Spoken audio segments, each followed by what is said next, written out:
আজকে এসেছি ফাংশন দেখতে, তোমাদের সাথেও ফাংশনটা শেয়ার করে নেব।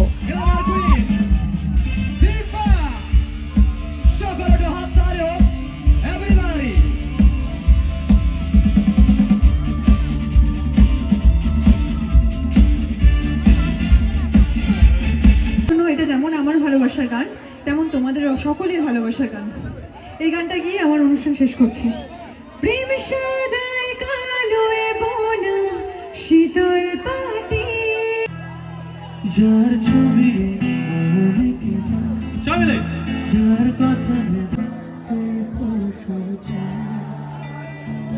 স্বপ্নের আমাদের এখানে ফাংশানে দীপা আর আবির বিশ্বাসকে দেখে তোমাদের কেমন লাগলো সবাই কিন্তু কমেন্ট করে জানিও। আর ফুগলা সোনা খুব মজা পেয়েছে আজকে গাড়ি চেপে।